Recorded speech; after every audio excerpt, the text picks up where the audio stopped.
Find the gap in the market.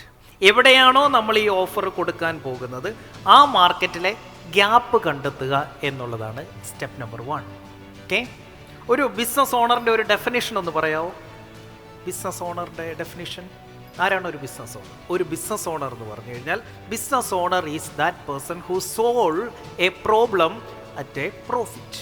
ഒരു ലാഭത്തോടു കൂടി ഒരു പ്രശ്നം പരിഹരിക്കുന്നവനാണ് ബിസിനസ് ഓണർ. ഒരു പ്രോഫിറ്റോടു കൂടി ഒരു മാർക്കറ്റിലെ ഒരു പ്രോബ്ലം പരിഹരിക്കുന്നവരാണ് ബിസിനസ് ഓണർ. സോ എൻ്റെ ചോദ്യം ഇതാണ്, നിങ്ങളുടെ കസ്റ്റമറുടെ എന്ത് പ്രോബ്ലമാണ് നിങ്ങൾ സോൾവ് ചെയ്യുന്നത്? What exact problem of your customer are you solving now?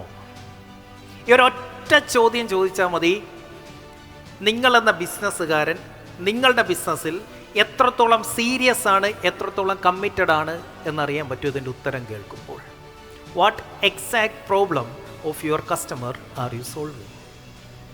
നമ്മൾ പരിഹരിക്കുന്ന പ്രോബ്ലം എന്താണെന്ന് വ്യക്തമായി അറിയത്തില്ല എങ്കിൽ ഒരു കാര്യം ഉറപ്പാണ്, ആ പ്രൊഡക്റ്റ് കൊള്ളില്ല. നമ്മൾ എന്ത് പ്രോബ്ലമാണോ പരിഹരിക്കുന്നത് എന്ന ക്ലാരിറ്റി നമുക്കില്ലെങ്കിൽ നമ്മളുടെ പ്രൊഡക്റ്റ് കൊള്ളില്ല. കാരണം എന്തെങ്കിലും ഒരു ഓഫറുമായിട്ട് വരികയല്ല വേണ്ടത്, നമുക്ക് എന്ത് വേണം? We have to find the gap in the market. ആ ഗ്യാപ്പിനെ ഫില്ല് ചെയ്യുന്നതായിരിക്കണം നമ്മളുടെ ഓഫർ. അതിനെന്ത് വേണം? എന്ത് പ്രോബ്ലമാണ് നമ്മൾ ഫിക്സ് ചെയ്യുന്നത് എന്ന ക്ലാരിറ്റി നമുക്ക് വേണം. 2 ഓപ്ഷനാണ് ഉള്ളത് ഓഫർ കൊണ്ടുവരാൻ. ഒന്ന്, ഡയമണ്ടുകാരൻ കണ്ടെത്തി കൊണ്ടുവന്ന പോലെ പുതിയൊരു ആവശ്യം നെസസിറ്റി ആക്കി മാറ്റിയ ഡയമണ്ടിനെ. മറ്റൊരു ഓപ്ഷനുണ്ട്, ഗ്യാപ്പ് കണ്ടെത്തി അത് ഫില്ല് ചെയ്യുക. This is the easiest method. അതൊരു പൈസ കുറച്ച് മതി, പൈസ വേണ്ട, ഒരു തോട്ട് മാത്രം മതി. 1 രൂപ പോലും അഡീഷണൽ ഇറക്കാതെ ഈ ഓഫർ സെറ്റ് ചെയ്യാൻ നിങ്ങൾക്ക് പറ്റും. നിലവിലുള്ള പ്രൊഡക്റ്റും സർവീസും തന്നെ പുതിയൊരു രീതിയിൽ പ്രസൻറ്റ് ചെയ്താൽ തന്നെ അത് പുതിയ ഓഫറായി. അതാ പഠിക്കാൻ പോകുന്നത്. സോ ആ ഗ്യാപ്പ് കണ്ടെത്താൻ നമുക്ക് ബേസിക്കലി 4 പില്ലേഴ്സാണുള്ളത്. 4 pillars in finding the gap. Gap കണ്ടെത്താൻ 4 പില്ലേഴ്സ്. പില്ലേഴ്സ് എന്താ? തൂണ്. Pillar number 1. ആദ്യത്തെ തൂൺ എന്താണ്? Your avatar. Your avatar. ആരാണ് അവതാർ? നമ്മുടെ ബിസിനസ്സിലെ കസ്റ്റമർ. ആബ്സല്യൂട്ട്ലി അവർ അവതാർ. ഇവിടെ 3 പേരെ ഒന്ന് നോക്കിക്കേ.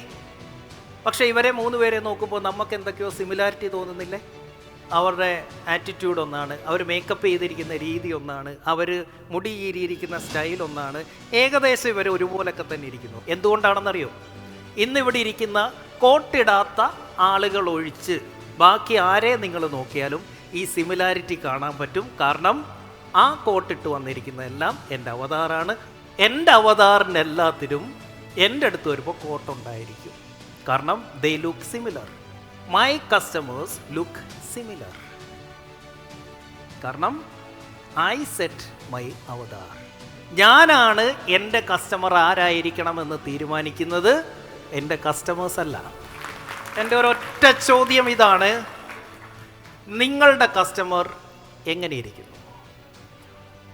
നിങ്ങളുടെ കസ്റ്റമർ അവരുടെ രൂപം എന്താണ്?